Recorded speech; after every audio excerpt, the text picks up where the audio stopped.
नाम बड़े और दर्शन छोटे। मैं क्यों कह रहा हूं? इसलिए कि सरकार की आलोचना देश की आलोचना हो गई है। मेरे देश और मेरी सरकार में फर्क है। ये फर्क 75 वर्ष पूर्व भी था, ये फर्क 75 वर्ष बाद भी रहना चाहिए, क्योंकि आज मैं जहां जा रहा हूं वहां यूट्यूब बैन कर दिया गया है, जर्नलिस्ट हैव बीन बैन, और मैं वहां जा रहा हूं सदन की तरफ से, अपने दल की तरफ से, राष्ट्रीय जनता दल की तरफ से मैं अंत में माननीय मंत्री जी को जय हिंद के माध्यम से कहता हूं कि तय करिए कि सरकार किसके लिए है। आपकी नीतियां कॉरपोरेट परस्त हों, 24 घंटे 7 दिन। समृद्धि के 5 टापू सिर्फ चुनाव में वोट नहीं देते हैं, असमानता के महासागर वाले लोग ही आपको चुन के यहां तक बिठाए हैं, नहीं तो यहां और वहां में फर्क नहीं है। मंत्री जी बड़े गौर से सुन रहे हैं, पढ़ भी रहे हैं, उनको आग्रह करूंगा कि नाम बड़ा बढ़िया रखा है, जन विश्वास। अब ये तो मैं यही जानना चाहता हूं उस कागज के पीछे कौन सी चीज है।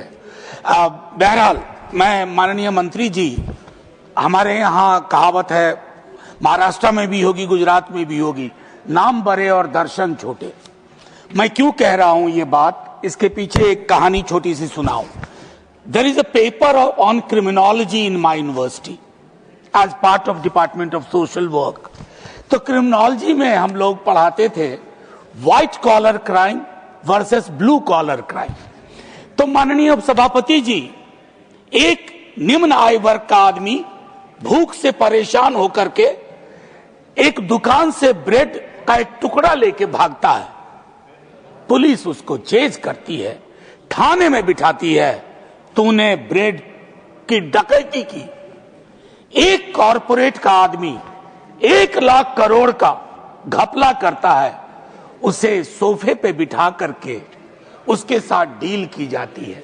मैं एक स्पष्ट झुकाव जो इस बिल के माध्यम से देख रहा हूं आपके समक्ष मैंने रखा। माननीय मंत्री जी, ये फ्राइडियन स्लिप भी नहीं है, माननीय मंत्री जी यहाँ है, मेरे मुंह से प्रधानमंत्री निकल गया था। तो मैं माननीय मंत्री जी से कहूंगा कि ये जो कॉरपोरेट के प्रति झुकाव है, इस पर थोड़े लगाम की आवश्यकता है।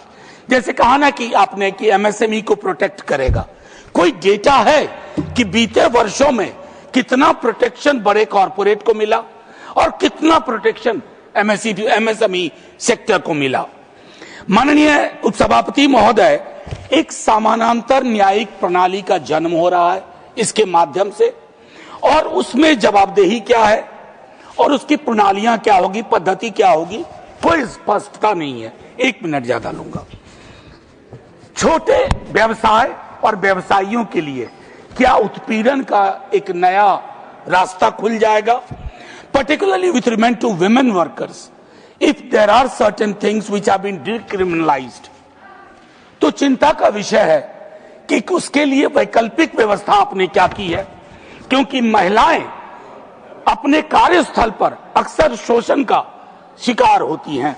उसके लिए आपको फार्मा सेक्टर की मैं बात, घंटी मत बजाइएगा मैम, मैं 1 मिनट में खत्म कर दूंगा।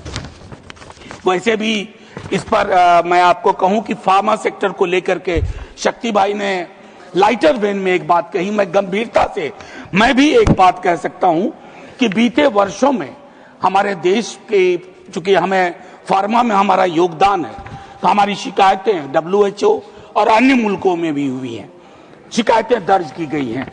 उसके मद्देनजर मुझको लगता है कि इसे रिविजिट करने की बेहद आवश्यकता है। ड्रग और कॉस्मेटिक्स के मामले में भी मैं चाहता हूं कोई भी सरकार हो, लॉबिंग से उनकी प्रणालियों पर, कानून पे असर न पड़े, उससे प्रोटेक्शन बेहद आवश्यक है। और जैसा मैंने प्रारंभ में कहा माननीय उपसभापति महोदया, कि ये स्पष्ट करना होगा, हाल के वर्षों में जितने बिल हाल के दिनों में देखें, उसकी कोई आवश्यकता नहीं थी। ट्रांसजेंडर बिल की कोई आवश्यकता नहीं थी, इसको एक पॉजिटिव नजरिए से डेवलप किया जा सकता था। और आखिरी टिप्पणी करके खत्म करूंगा, अभी इसके ठीक बाद मुझे 1.5 घंटा विलंब हो गया है, मुझे प्रेस क्लब जाना है। जानती हैं क्यों मैम? सिर्फ इसलिए कि सरकार की आलोचना देश की आलोचना हो गई है।